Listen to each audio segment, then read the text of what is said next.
I love that we coordinated our leg cross today, D. For those of you that are watching on video. Well, you went that way. It felt like the right way to go. Cheers. The right way was the left leg.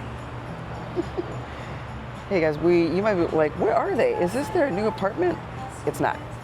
We are. Where are we? We're at some tiki bar. Tiki bar.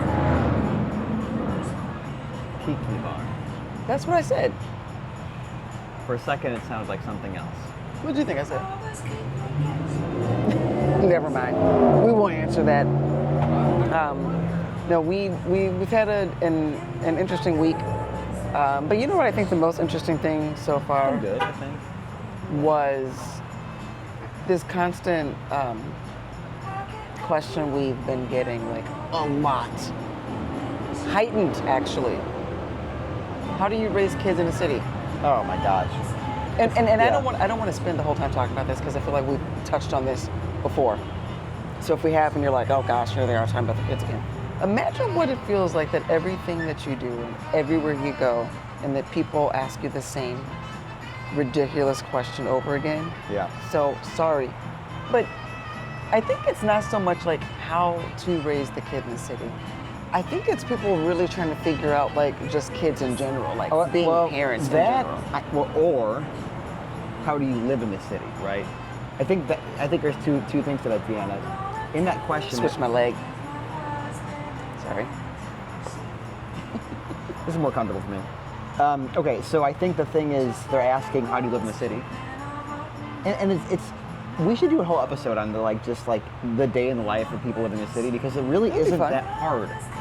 And we just had coffee with somebody on Friday who's, has kids in high school and I think 6th grade, been in the city. Well, she moved for a little bit but came back to the city, and it's like, oh, she's in the city raising kids, and we were kind of laughing about this because it's possible, and it actually works out quite well. Yeah. I think the thing with living in the city with kids, you have to be more intentional about your decisions. You can't just throw them in the backyard. There isn't a backyard. You can't just say, well, there's no questions about school. We just go to the local school. It's a little more complicated than that. But at the end of the day, it was like a James Brown. James Brown he went in. But I think I do like this song though. That's my problem. Is we're at a cool place with some music, and I just can't stop. But it's living in the city with kids is just like an adult, even without having kids living in the city. It's here's what it is. You have to accept the things you can't control living in a city more than if you live in a suburb or in a rural place. Yeah. There are things that happen to us and there's things that happen around us that are just... Well, before you guys get all freaked out, nothing crazy. I feel like somebody's gonna go see, things happen to them, and that's why. Okay, but my run this morning... Oh, this was funny though. It's always funny. I run at early morning, and I did 4 miles in under 3 minutes, so that's just, now I'm having this nice drink, so that kind of cancels it out. But it's 7 in the morning, I was running early, and there's just those people out there that you would not find them in the suburbs, living on the street. One guy started dancing. I think he was either trying to mimic me running. I don't know what he was doing. Probably harmless, but I think we have more people here, so you're gonna have just different situations that you wouldn't come across in other places, and I think that's part of city life, man. It's But I think that for me, it's the bigger concern is this general fear of having kids.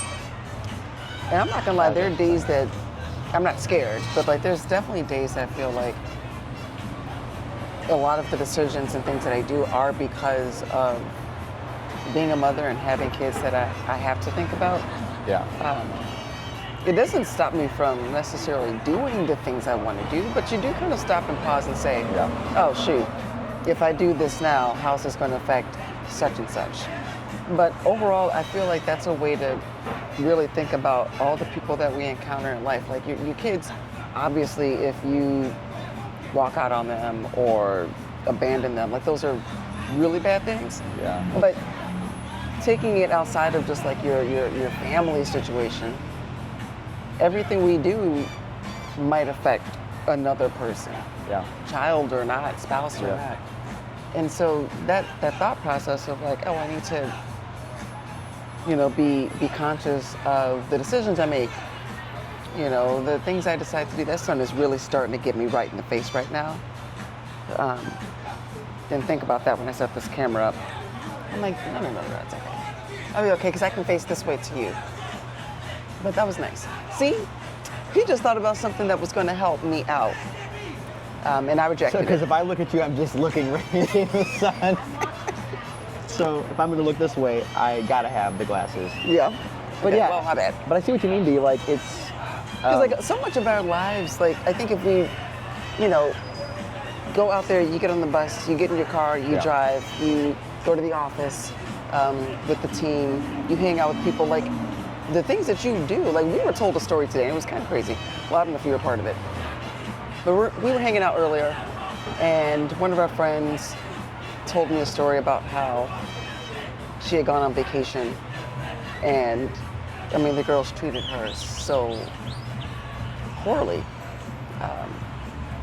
Likely because they were, maybe jealous. I don't know. I don't know all the details and all the people who were involved.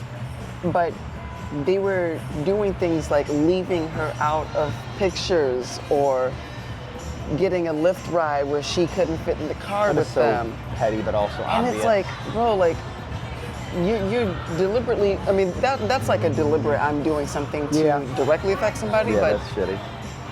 even things that we might not consider, that could affect people.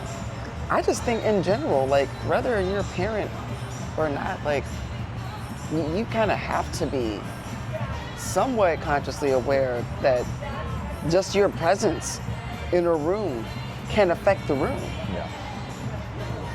Yeah. That's, I love that. Your presence in the room can affect the room. Okay. the olives fell in.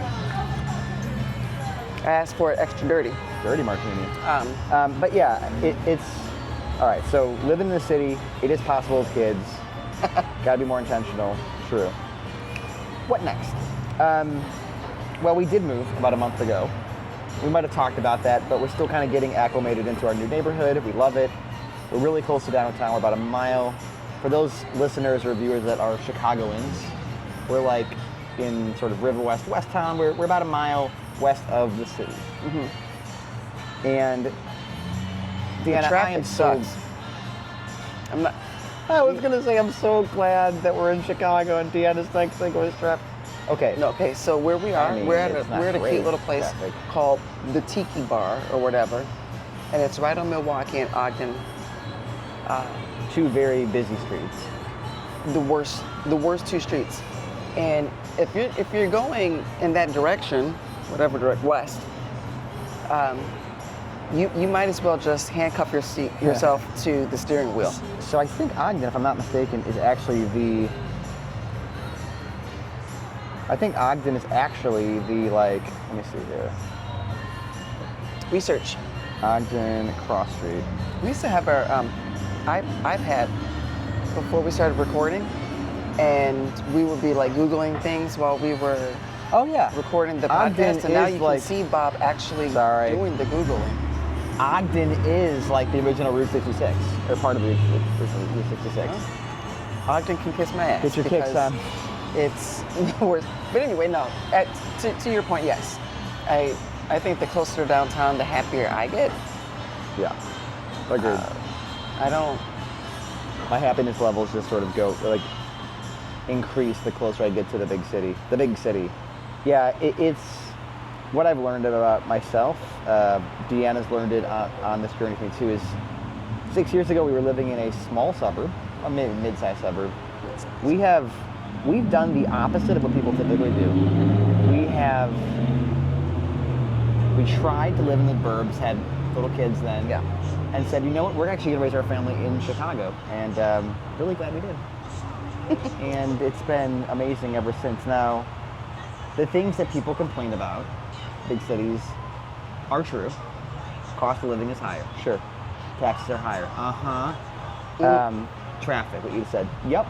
Yeah. And here's the thing. In spite of all that, I wouldn't trade it for the world, because the things we can do, the experiences we have, for me, it is the feeling of waking up and thinking, I can create anything. I'm in a big city, I can do and meet anybody. You know, like that's the thing that I think the optimism that it plants in me is unreal. And that's the thing that I think I take away is like, I am overwhelmingly optimistic because there's so much potential where I live. Does that make sense? That's how I feel, at least. For me. For me? No, it's an interesting point. I recently, I think I told you this, talked to two other friends. Okay. Who both kind of expressed the same feeling of boredom being in the suburbs. Okay. I don't know, I just thought it was really fascinating. Like one friend, she's like, there's really nothing to do, and I wish there was more things for me to do. And I'm like, well, have you considered moving, to a city? And she's like, yeah, well, but not Chicago. And I'm like, I mean, it's the closest one. You're going to go across the country? You're going to go to New York? If you can't handle Chicago, what makes you think you can handle New York? LA? Anyway, we didn't get into details. But the second friend expressed the same thing. She actually said she thinks she'd be happier if she wasn't living in the suburbs. And I just found it so interesting because, we all make choices and we all decide and say, I'm going to be here, I'm going to take this job, I'm going to buy that house or whatever. When we decided we were leaving the burbs, it was like we're done. That's it. It wasn't, we did kind of sit on it for a few years. About a year and a half, we were kind of talking about it and playing that game. But what do you think keeps people and we don't have to keep going in on the suburbs, because I just, I brought it up because it does kind of piss me off when people keep asking us the same questions. Like, if you all are listening and you're like, I don't know what the big deal is. Imagine if somebody just kept constantly asking you why you make the decisions you live in your life. Just imagine if you got that question multiple times a week. Anyway, so we don't have to talk about the suburbs, but in general, like, because we've made a lot of crazy changes in our lives. Yeah. But what do you think makes people not change? Like, what makes them say, you know what, never mind. I'm just gonna keep doing this thing that I don't like and keep complaining about it, and then fear. I'm not talking about people in particular, but I think in general, the fear of the unknown is a crazy motivating force. Speaking for myself, because that's really all I know is my own perception of reality, right? I can wax philosophical about other people, but for me, what's always been my holdup. Sorry. She said wax, and I was like, it's wax. Okay. The only thing that holds me back is fear. And whether it's... Is it just fear? I mean, like, I get it. Will I ever go skydiving in my life? Probably not, because why? I'm afraid. I'm afraid of skydiving. Well, but that, like, okay, fear is not always inherently a doubt? A bad thing. I think some fear comes from us, like, biologically we fear predators, right? Because our ancestors had to run away from, like, animals that would kill us.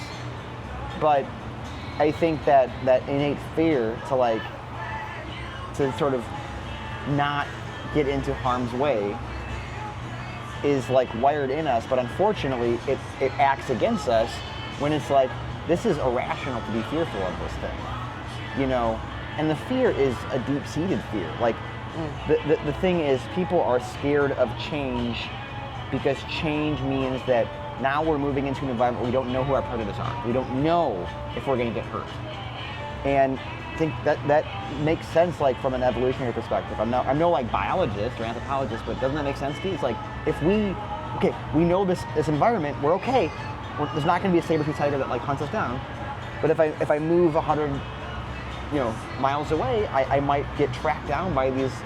But right now that predator is like a false depiction of what we think the city is. Right.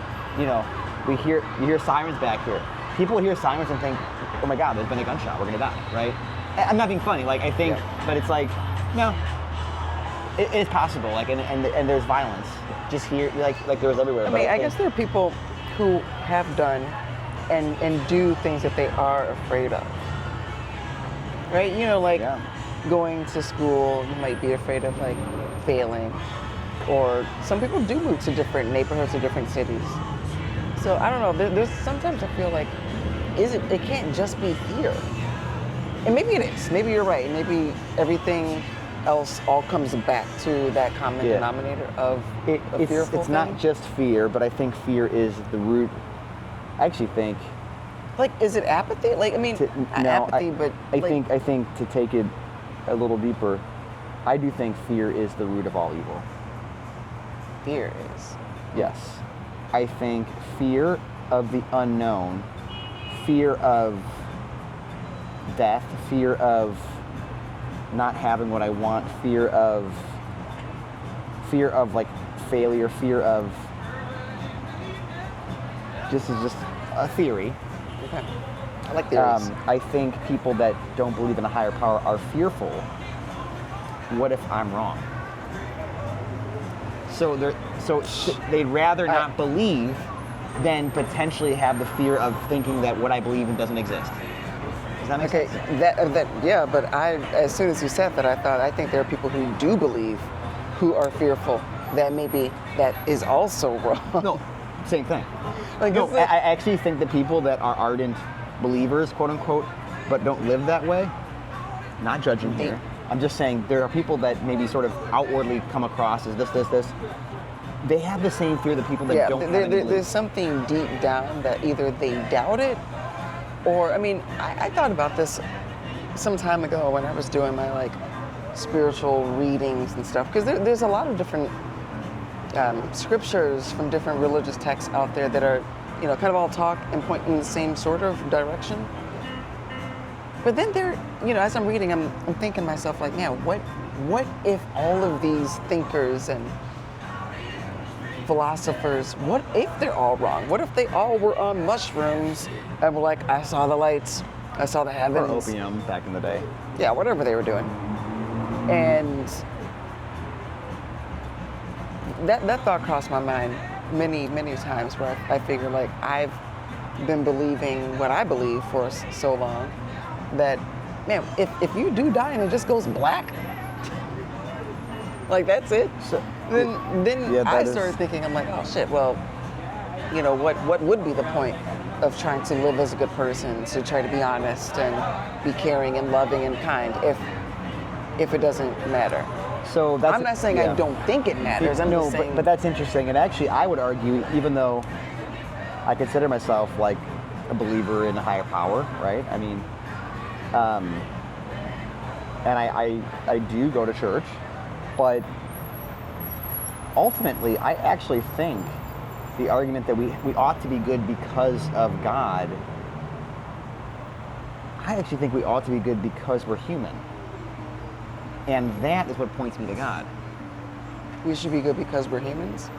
Because we live in... To be good to other humans? Yes, and I think that, my belief in a God that became human, right? That's ultimately the Christian belief, is God became human.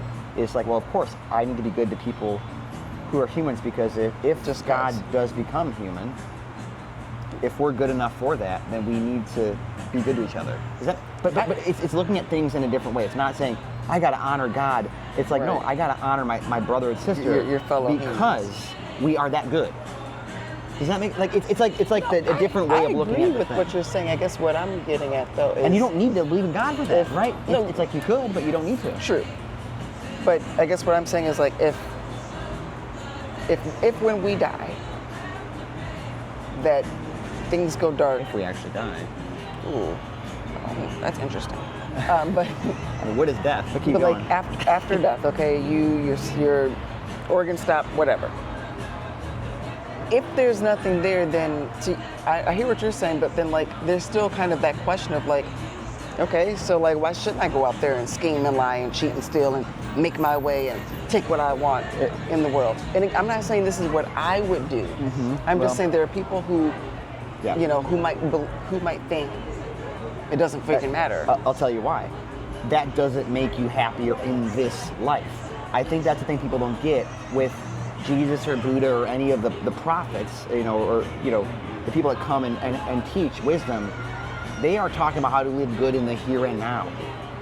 And the reality is when you love your neighbor as yourself, when you realize the material stuff is just material stuff, you are happier in the moment. Whether or not your infinite moments are in a place far and away in a So time. is happiness the general goal of humanity then? It's not. But happierness is the general goal. But it starts with the happy, right? To be happier, you have to be happy initially. So like, is that what we're all here for? Happy enough is our goal. Happy enough. Look, I'm a pragmatist. I mean, I started as an idealist. Like, what if there was no such thing as happiness? That you just were able to some people say, that I think I see in my life, they aren't ever going to be happy, right? Well, no, that's true. You know people who are like, you're never going to be happy. I mean, what am I trying to say? Not unhappiness. I'm not talking about the opposite of happiness. I'm talking about like, you know, we've created this idea of what happiness is. I mean, if you even think about like the quote American dream, that idea that your dream should be to have a house, have 2 kids, be married, one person at least has a decent job. Like that's the dream. Ideally in that dream you were happy. This is our saying. But what I'm trying to get at is like, why did we decide that happiness is a goal? And I'm also asking this for myself, because there are days that I'm like, what does it even mean to be happy? I'll tell you why we chose it. We evolved to a point where we don't need to worry about our next meal. So we have to like worry about something. And our fear is the fear that we won't become happy. And happiness is something that we... we just got you a drink. What happened? There's a little guy in there. No. I'll have to get another one. Bummer. I'm not gonna drink that. Because you know, flies be having like I guess little, I have to they get have another fecal drink. matter Oh no. I'll wait on till their after this, little hands. after our podcast. I guess I have a little leftovers. You got some leftovers. But I think the thing is, he was all in that piece. He's gonna die in that piece of sour. It's kind of sad. I can't. It's kind of sad. He's like swimming kinda. Well, see, now his life is about to end. What happens when his life goes black? Anyway. He already is the black fly. His life, his soul. The soul of the fly. That sounds like one of those like books in philosophy, The Soul of the Fly. Some like esoteric philosophical book. I might write that, The Soul of the Fly. Okay, back to this thing about happiness. Happiness is a relatively modern like concoction. I don't think Jesus talked about happiness. We didn't talk about happiness. They don't talk about being happy. See, this is where I want to like pull up modern concoction. Different scriptures from different things and see like where do they address this idea of happiness? Because there's a question of, all right, cool. Look it up here. Because you're right. I think for the most part, a lot of like religious texts, it doesn't actually say like, and then you're gonna. Well, no, I mean, I don't know. I'm thinking about some biblical scriptures that I grew up reading. It was like, your treasures will be in heaven. Hey, when I think of treasure, maybe they were talking about a different type of treasure. Okay, so maybe I'm wrong. Buddhists and Hindu philosophers did teach that happiness could be found by transcending material possessions and living a life of the spirit. Okay. But the word happiness, this is where I'm talking about. The actual word happiness did not originate until the 16th century in England. The 16th century? Yeah. That seems very But this was derived modern. from the Old Norse word hap, which means luck or chance. Luck or interesting. chance. Hap. Can I see? Happen chance, like happen chance. Oh, happen. Oh. So luck again, or we're chance. not Now, that's interesting. we're not like linguists, but I'm fascinated by the fact that this is actually like luck and chance. So you are kind of rolling the dice to get happy in life, which is fascinating. I don't think that's the same. That's not the same thing that like Aristotle or Buddhist or Jesus spoke about, which like I think contentment doesn't always equal happiness. Content means I'm okay. Happiness means I'm lucky enough to be this. I mean, it happened chance. I think that's fascinating. Wow. Yeah, because there's a lot of people who, there was another word that I came across recently, and it was like linked back to the word luck. I can't remember what it was, and I thought it was interesting because, all these things that we think you can work harder, be smarter, get prettier, get better in better shape, will make you happy, but the original word came from this idea of luck or chance. Yeah. And chance is unfortunately just one of those things that, it's a hard concept to grasp, especially from like the mathematical term, like you roll a dice or you flip a coin, the chance and the probability. It's like, okay, well, if that's true, I mean, wherever they got that from, okay, then is it fair to say that some people are just born lucky by chance? That they are born into, which makes them happy. I'm just saying, like, people who are just generally happy, more prone right? to happiness. Or really joyful, like cheerful type of people. You meet them and you're like, wow, what did he put in his coffee this morning? It's like, no, he's just a good, happy person. Happiness is one of those things. Is that by chance? Yeah. Or is that by luck that, your sperm seeds go up into the lady parts, and then by luck or by chance that you get a healthy, happy baby, or a unwell baby, or like, because there's some diseases that babies are born with that, how did this happen? Yeah, I mean, it's really hard to fake happiness. When you're in a room with somebody and they're not happy, even if they're trying to act all happy, it's really hard to. I think happiness is a byproduct of how you're feeling, right? So you can try to spread joy, you can try to spread, hope, but if you're not happy, it's going to show. I really think, like, for people that are generally content and happy, I'm using them interchangeably. People that are like content or happy, you just know they are. It's like they kind of just show it, and I think that's. I don't like it. It's a B. I think my next drink's not going to be anything sweet. Yeah, you might want to do vodka next time. Right. He's going to go into. Can I show them? No, that's fine. Oh, he's going to get drunk and start stinging people. He wants us to cut the show off. He's like, I'm done. No, I think, but honestly, like, we're going down some pretty deep rabbit holes here, but I think it's all good conversation to have. Like, I don't know. I mean, I would love to. These are things that are uncomfortable to talk about, right? Because I think we all try to curate our lives. If you're on social media, if you're not just on social media, but if you're just like talking. When I check in with friends, right? My friends that live across the country, and I notice if I call them or check in with them, even with family, if you check in, we all want to like lean into the things that are good that are happening. And this is positive. But like when bad things are happening, nobody's ever like, yeah, this bad stuff's happening to me, until it's like really bad. And I think that the reality is, it's because like we desperately want that contentment and happiness, but sometimes our luck and chance doesn't give us that, right? And that's one of the things in life that it's just like. Yeah. Well, I mean, I do believe luck is something though that you. How do I put it? And there's like a famous quote here, I'm not a butcher, but like basically something along the lines of like, yeah, luck exists, but you put yourself in a place where you are more lucky. Like I do believe that. Like we have free will. Put yourself in a place that you become more lucky? Yes, because you are. That the roll of the dice, you have more odds in your favor, and I think that is true. Like there's luck and chance, but we control the roll of the dice. This is go away, leave me alone.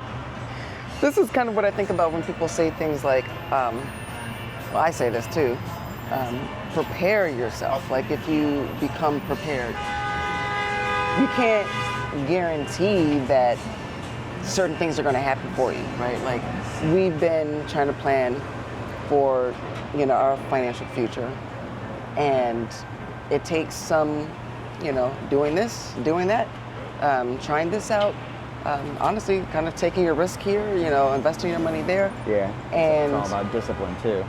So we're trying to put ourselves in a better position for that. Isn't that what the stock market is, DeAnna? Like everybody investing in their like retirement funds. It's kind of like luck that we think will happen, right? Okay, this will go up, but it's a little bit of luck. I mean, that's just one example. I mean, there's other things people can do, right? Like you can go back to school, get a certificate in some program to like position yourself for a better chance at things. And there are days that I do feel like, we don't talk to people in terms like this, like, hey girl, why don't you better your chances? Position yourself for better luck by doing X, Y, or Z. But really, sometimes that's kind of what we do. Yeah. When we talk to friends and family, and we're just like, hey, have you tried this? Mm-hmm. Have you tried that? Yeah. Give yourself a better shot at happiness. But I think the hesitation. Take a 12-sided dice versus or take maybe not 12-sided dice. Like take a dice that has more chances for you to roll it. Like roll the dice more than once, right? Yeah. And we've kind of come full circle. Fear. Sometimes you gotta roll the dice in life to try to find happiness. That might be a scary thing to do, but if you don't get out of your comfort zone, you may never find that happiness you're looking for. And so comfort, like I'm uncomfortable right now with this bee very uncomfortable flying around me. But I feel like the more I move, the more it's like trying to get me. So I'm putting myself in a position. My drink is gone because there's just a fly in my drink. What did I just say? What was I talking about? I got distracted. They love James Brown. I actually like that drink. I may get one after this. That's really good. I've been trying to tell you. Okay, well. See, sometimes you also need to listen when people want to explain things. We're getting old now. Drinks with too much sugar and mixers and things, sometimes you just got to go. The flies want the drinks with sugar, apparently. That's true. But the comfort zone, that's what we were talking about. Highway to the comfort zone. Don't know that danger song. zone. You make that up. No, that's the song from Top Gun. Highway to the danger zone. Sure. But I feel like when it comes to comfort zone sometimes, Danger zone. I don't always think it's a bad thing, maybe. Like, hear me out. There are times you need to step outside of it, right? Sure. Do something that's new. Like Josh, this week, all of a sudden, started eating octopus, grilled octopus. Loves it now. Out of nowhere. Ordered it today, and we're just like, all right, he's like actually eating this. He stepped out of his comfort zone. Not sure why or what clicked in him. But it clicked. But, sometimes the comfort zone, going back to like our ancestors and how we were living hundreds and hundreds, thousands of years ago, you kind of had to trust your comfort zone because it's what kept you safe. It's what kept you alive. Yeah. Now, it were the brave few that were like, hey, I'm going to make fire or I'm going to cross that river outside of their comfort zone. And then, wow, I discovered rice over here. Who knew? And those sort of like innovative things that our ancestors all did across the globe at any given point in history, there were the ones who did step out of their comfort zone. But if everybody stepped out of their comfort zone and then like everybody died. Yeah. So I guess what I'm trying to say is step lightly. If you're going to step out of your comfort zone, Tread like lightly. Obviously, I had this conversation with somebody the other day in regards to kids again, and her point was like, well, you got to go try different things. And I was like, I hear you, but like also as a mother who has 2 small kids who need me, yeah, I'm not going to step out too far and put myself in danger or put them in danger because that would be ridiculous. It's not that I'm like, oh, I'm so scared, I'm not going to go do that thing, but I was like, I have to make like smart decisions about my comfort level, my comfort zone, and my, risk tolerance. And I think there is a fine line between like, hey, look, I'm going to branch out, try something different, versus I'm going to be a complete daredevil and hope I have life insurance for my family, Which we do. But I know what you mean. We do, but hope we don't have to use it, Yeah. not anytime soon. Because that would mean I would never die. And I don't want to be here that long. Well, on that note, I'm just saying, my grandfather's going to be 103 this year. yeah, He done seen multiple wars, you got some good genes. seen a lot of dead presidents, seen a lot of unjust. I can only deal with like maybe 2 more wars. Maybe 2 more. Like in my lifetime. So by 2030, it's always war. Sorry, I didn't mean to bring it down, but like there's always war. Always. There's just always war. That's something that freaks me out. Because war all stems from fear too. Fear of the other, fear of not getting what you want. I'm telling you, we could do a whole podcast on fear. We should do it- one on how to overcome it.